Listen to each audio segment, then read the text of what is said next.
Hello दोस्तों, welcome to our YouTube channel code word में। ये हमारा पाइथन के रिलेटेड 18 ट्यूटोरियल है और इस वीडियो में आप लोअर एंड अपर मेथड के बारे में सीखेंगे। यहाँ पर देखिए, मैंने एक नेम नाम का वेरिएबल क्रिएट किया और उसके अंदर एक स्ट्रिंग को स्टोर करवा दिया कोड वर्ड। अब यहाँ पर स्ट्रिंग में देखिए, मैंने small alphabets and capital alphabets का यूज़ किया है। तो अगर आप चाहते हैं कि हमारे पास जो भी वेरिएबल के अंदर हमने स्ट्रिंग स्टोर करवानी है वो जस्ट लोअर ही केस में स्टोर हो, वो अपर केस में स्टोर ना हो, तो पाइथन के अंदर आप उसके लिए लोअर मेथड का यूज कर सकते हैं। यहाँ पर देखिए, मैंने उसी ही स्ट्रिंग को लिया। अगर आप चाहते हैं कि हमारे पास यही स्ट्रिंग पूरी कैपिटल लेटर में ही स्टोर हो, तो उसके लिए आप पाइथन के अंदर अपर मेथड का यूज कर सकते हैं। यहाँ पर होता क्या है, हमारे पास जो लोअर मेथड है वो हमारी पूरी स्ट्रिंग को लोअर केस के अंदर कन्वर्ट कर देती है, और इसी तरह हमारा जो अपर मेथड है वो हमारी पूरी स्ट्रिंग को हमारे अपर केस लेटर में कन्वर्ट कर देता है। यहाँ पर एक बात का ख्याल रखिएगा कि पाइथन के अंदर फंक्शन और मेथड्स के अंदर डिफरेंस होता है। वो डिफरेंस क्या होता है वो भी हम डिस्कस करेंगे। तो चलिए अब हम देखते हैं कि हम किस तरह से पाइथन में लोअर मेथड और अपर मेथड को लिख सकते हैं। यहाँ पर देखिए, मैंने प्रीवियस एग्जाम्पल को लिया। उसके लिए जस्ट आपने करना क्या है, अपने प्रिंट फंक्शन का यूज करना है और उसके बाद आपने अपने वेरिएबल का नेम यहाँ पर देना है, आपने जो भी वेरिएबल क्रिएट किया होगा, और उसके बाद आपने लोअर और फिर ब्रैकेट्स का यूज करना है। यहाँ पर देखिएगा, हमारे पास मेथड किसको कहते हैं, जब भी हम किसी चीज के दरमियान में डॉट्स का यूज करते हैं तो वो हमारे पास पाइथन में मेथड्स कहलाते हैं। और याद रखिएगा कि हम फंक्शंस के अंदर डॉट्स का यूज नहीं करते।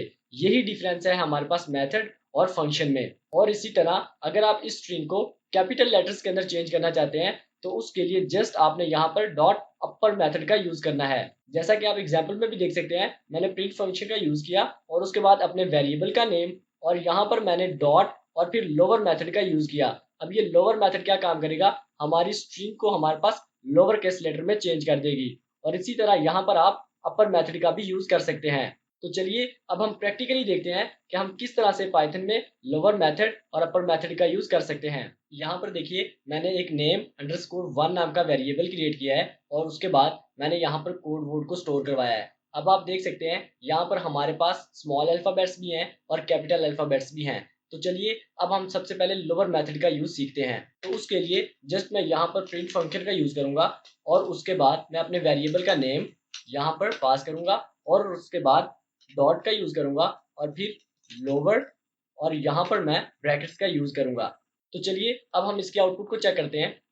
तो आप यहाँ आउटपुट में भी देख सकते हैं कि हमारे पास हमारी पूरी स्ट्रिंग स्मॉल अल्फाबेट्स में कन्वर्ट होगी। आप यहाँ पर देख सकते हैं कि मैंने यहाँ पर स्मॉल और कैपिटल दोनों को यूज किया है, बट यहाँ पर हमारे पास हमारी आउटपुट में सिर्फ स्मॉल ही लेटर शो हो रहे हैं। हमारे लोअर मेथड का यही ही काम होता है कि ये हमारी स्ट्रिंग के अंदर कैपिटल लेटर या फिर स्मॉल लेटर्स को कन्वर्ट कर देता है हमारे स्मॉल अल्फाबेट्स के अंदर। तो चलिए अब हम अपर मेथड को भी चेक करते हैं। तो उसके लिए मैं यहाँ पर एक वेरिएबल क्रिएट करता हूँ नेम अंडरस्कोर 2, और यहाँ पर एक स्ट्रिंग को स्टोर करवा लेता हूँ कोड। यहाँ पर आपने करना क्या है, जस्ट आपने प्रिंट फंक्शन का यूज करना है और उसके बाद अपने वेरिएबल का नेम अंडरस्कोर 2 और फिर डॉट और फिर उसके बाद अपना मेथड अपर और फिर यहाँ पर ब्रैकेट्स। अब यहाँ पर इसके आउटपुट को चेक करिएगा। यहाँ पर आप देख सकते हैं हमारी आउटपुट में कोड वर्ड कैपिटल ही शो हो रहा है, जबकि हमने यहाँ पर स्मॉल अल्फाबेट्स भी यूज किए हैं और कैपिटल अल्फाबेट्स भी यूज किए हैं। तो हमारा अपर मेथड यही काम करता है कि ये हमारी स्ट्रिंग को अपर केस लेटर्स के अंदर कन्वर्ट कर देता है। और पाइथन के अंदर हमारे पास इन दोनों मेथड का यही ही काम होता है कि ये हमारी स्ट्रिंग को स्मॉल अल्फाबेट्स में कन्वर्ट करते हैं, और अपर मेथड हमारे पास हमारी स्ट्रिंग को अपर केस लेटर में कन्वर्ट करता है। यहाँ पर आपके पास एक छोटा सा क्विज है। उस क्विज में आपने करना क्या है कि आपने एक फ्रूट नाम का वेरिएबल क्रिएट करना है और उसके बाद आप कोई भी फ्रूट का नेम स्टोर करवा सकते हैं, और उसके बाद आपने एक बार उसको अपने स्मॉल अल्फाबेट्स में कन्वर्ट करना है और उसके बाद एक बार आपने कैपिटल अल्फाबेट्स में आपने कन्वर्ट करना है। होप सो आपको ये वीडियो ट्यूटोरियल अच्छा लगा होगा। अगर अच्छा लगा होगा तो हमारी वीडियो को लाइक करना मत भूलें। अगर आप इसी तरह रेगुलर अपडेट चाहते हैं तो हमारे चैनल कोड वर्ड को सब्सक्राइब करना मत भूलिए।